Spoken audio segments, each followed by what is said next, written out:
Ton के विस्फोटक इस्तेमाल करे थे। अब ये एक ट्राइडेंट 2 मिसाइल है जो अपने अंदर 12 न्यूक्लियर वॉरहेड्स एक साथ कैरी कर सकता है, जिनकी समकक्ष पावर 5 मेगाटन के विस्फोटक के बराबर होगी। एक अमेरिकन ओहायो क्लास सबमरीन ऐसे 24 ट्राइडेंट 2 मिसाइल्स कैरी कर सकती है। इसका मतलब कि सिर्फ एक सबमरीन में इतना विस्फोटक भरा होता है जितना कि एक देश को पूरी तरह तबाह करने के लिए काफी होगा। लेकिन असलियत में हथियार कम कराने की संधियों और प्रैक्टिकलिटी की वजह से ये बोट ज्यादातर काफी कम वेपन्स अपने साथ कैरी करते हैं। फिर भी सबमरीन्स कहीं भी बिना डिटेक्ट हुए अपने फायर पावर के साथ, जो कुछ देशों की पूरी आर्सेनल से ज्यादा ताकतवर है, एक पल में प्रकट हो सकती है। सबमरीन्स का उद्देश्य नेवी के कुछ दूसरे तत्वों से अलग है।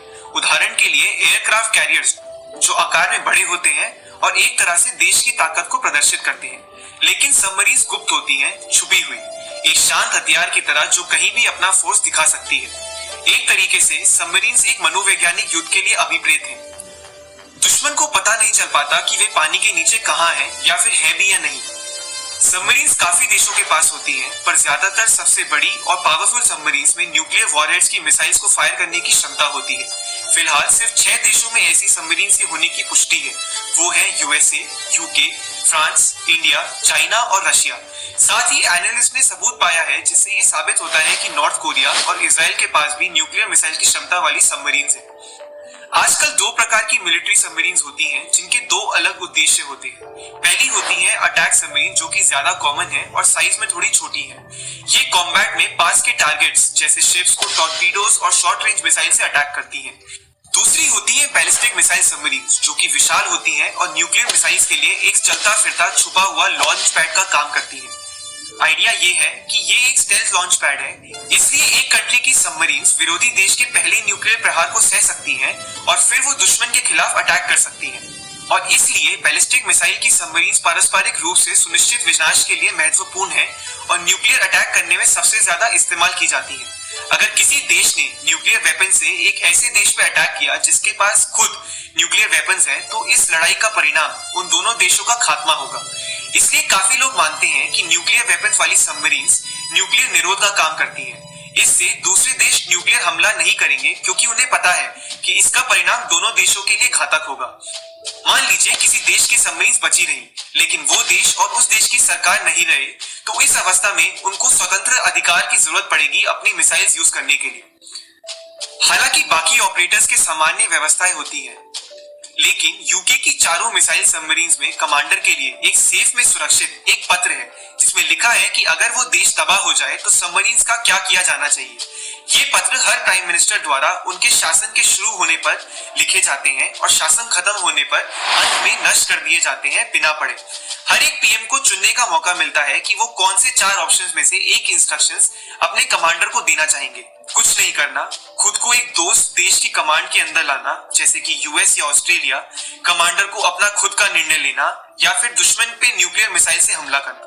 ये बात साफ है कि गहरा पानी ही सबमरीन्स को छुपाने का काम करता है। एक अमेरिकन ओहायो क्लास सबमरीन तो 800 फीट या 250 मीटर तक की गहराई तक जा सकती है और माना जाता है कि ये और भी ज्यादा गहरी जा सकती है।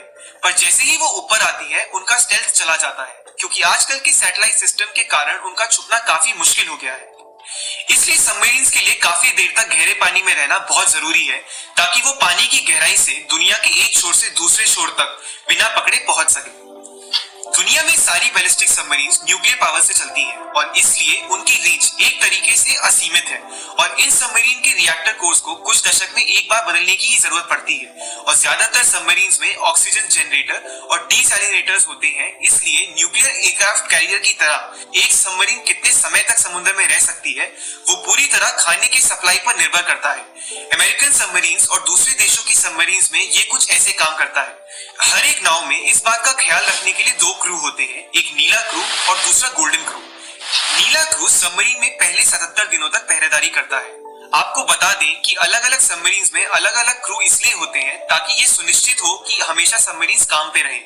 इतने लंबे समय की ड्यूटी होने के बावजूद भी देखा गया है कि यूएस नेवी की दूसरी वेसल्स के मुकाबले उनकी सबमरीन्स में खाना सबसे अच्छा होता है। कुछ लोग बोलते हैं कि इसका कारण उनका छोटा साइज है।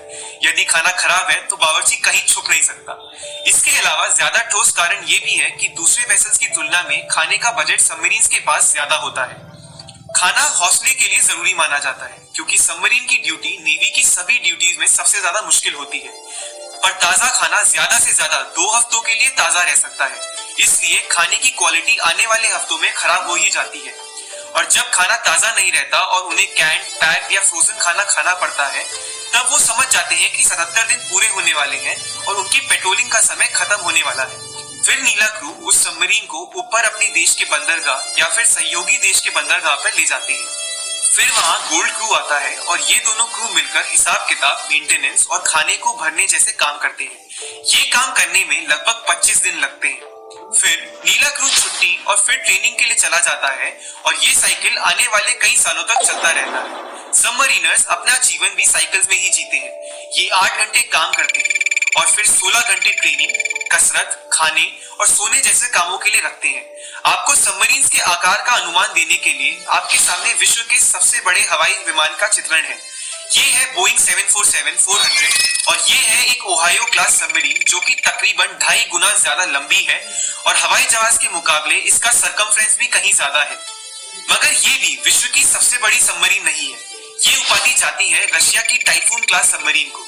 ये इतनी विशाल है कि इसके अंदर सोना, जिम और पूल की व्यवस्थाएं भी हैं।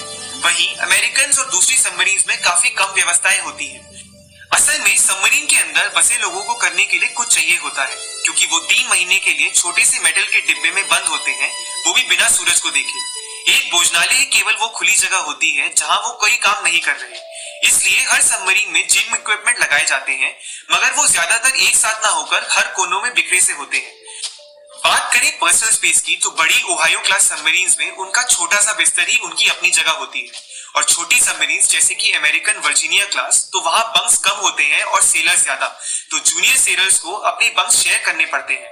जब एक काम करता है तो दूसरा सोता है और कोई पर्सनल स्पेस नहीं रह जाता। अगर सतह पे चलने वाली नेवी शिप से कंपेयर किया जाए, जिनके पास फोन्स, बिना रुकावट मेल डिलीवरी, यहाँ तक कि इंटरनेट और बाहरी दुनिया से संपर्क भी होता है, तो सबमरीन्स में बाहरी दुनिया से संपर्क बहुत सीमित होता है। हर एक सबमरीनर को एक ईमेल एड्रेस दिया जाता है जिससे उनके परिवार उन्हें मैसेज भेज सके। जब भी सबमरीन को सिग्नल मिल पाते हैं तो ये संदेश इलेक्ट्रॉनिकली जा और आ पाते हैं।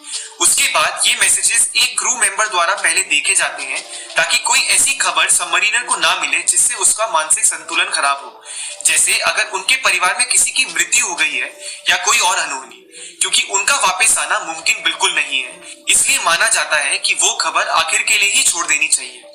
अब सबमरीन में संचार कैसे होता है, ये जरा पेचीदा है क्योंकि ये कई महीने गहरे पानी के अंदर रहती है और लगभग सारी रेडियो वेव्स गहरे नमकीन पानी में यात्रा नहीं कर सकती। पर ऑर्डर्स मिलने के लिए संदेश आना बहुत जरूरी है, लेकिन बहुत कम फ्रीक्वेंसी की रेडियो वेव्स पानी के थोड़े भीतर तक जा सकती है। इन्हें VLF रेडियो वेव्स कहा जाता है। इसलिए VLF रेडियो सबमरीन संचार सिस्टम का सबसे जरूरी हिस्सा है। अलग अलग नेवी के अलग बड़े VLF सिस्टम्स होते हैं, जैसे कि यूएस का मेन, वॉशिंगटन, हवाई, वहीं इंडिया का उसके दक्षिणी तट पे और ऑस्ट्रेलिया का पश्चिमी ऑस्ट्रेलिया तट पर है। ये VLF सिग्नल्स ओशन को चीरकर गहरे पानी में 60 फीट या 20 मीटर तक पहुंच सकते हैं। मगर इन सिग्नल्स की एक दिक्कत ये है कि इनकी बैंडविड्थ क्षमता बहुत कम होती है, इतनी कम कि वो आवाज के संदेश भी रियल टाइम में नहीं भेज पाते। ज्यादा से ज्यादा सिर्फ 700 शब्द पर मिनट की लिखित संदेश ही भेज पाते हैं। जब बहुत गहराई में होते हैं तब सबमरीन्स के पास एक ऑप्शन होता है कि वो कम गहराई में वॉइस इक्विपमेंट भेज सके और सिग्नल पकड़ सके।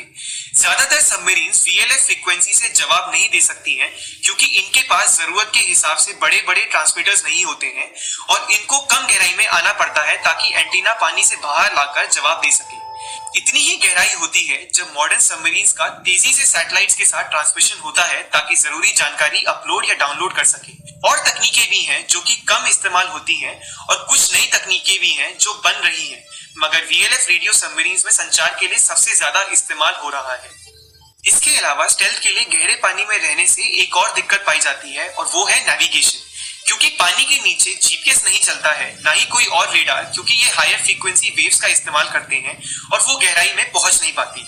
एक चीज जो इसमें कारगर है वो है सोनार, जो कि आवाज के सिग्नल भेज के वापस से सुनती है और पता लगाती है कि कब और कैसे आवाज वापस आएगी ताकि वो अपने आसपास के एरिया को मैप आउट कर सके।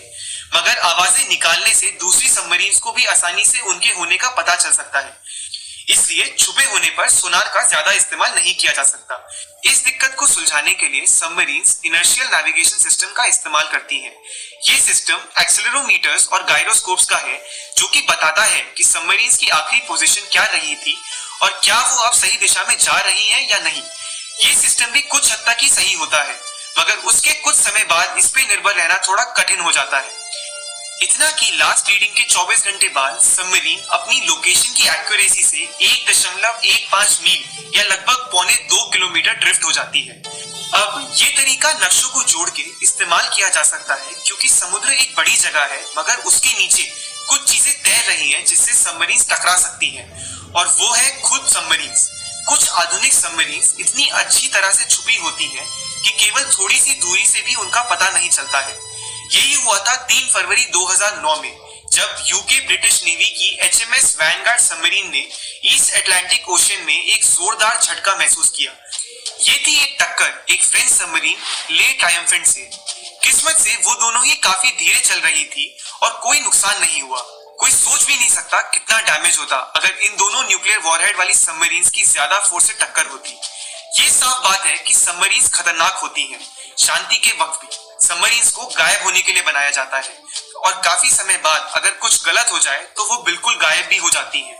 और इसी वजह से काफी देशों के पास 50 सबमरीन्स भी होती है, ताकि अगर कभी सबमरीनर्स पानी के नीचे फंस गए तो उन्हें बचाया जा सके। मगर जहां तक देखा गया है, इनका ज्यादा काम नहीं लिया गया है। कई बार सबमरीन्स और उनके सिस्टम फेल हो जाते हैं और उनकी ऑक्सीजन खत्म होने से पहले उन्हें कोई नहीं बचा पाता। आजकल काफी तरक्की की जा रही है सबमरीन्स में, और साथ ही उनके ट्रैकिंग सिस्टम्स भी काफी एडवांस कर रहे हैं। और एक समय आएगा जब पानी में भी कुछ नहीं छुप पाएगा, पर तब तक सबमरीन्स न्यूक्लियर हथियारों के लिए और वॉर के लिए काफी कामयाब मानी जाती है। आज के समय में, जैसे कि वर्ल्ड वॉर 2 में भी था, पारंपरिक नॉन बैलिस्टिक मिसाइल सबमरीन्स और उनके टॉर्पीडोज काफी खतरनाक होते हैं। सबमरीन्स को आज भी ट्रैक करने का सबसे अच्छा तरीका सोनार है। तो एक सिचुएशन पैदा होती है जहां देश को सबमरीन की जरूरत पड़ेगी, क्योंकि दूसरों के पास भी वो है। इसी वजह से ये सैकड़ों की तादाद में घूम रही है, कहीं छुपी हुई, हमेशा हमले के लिए तैयार।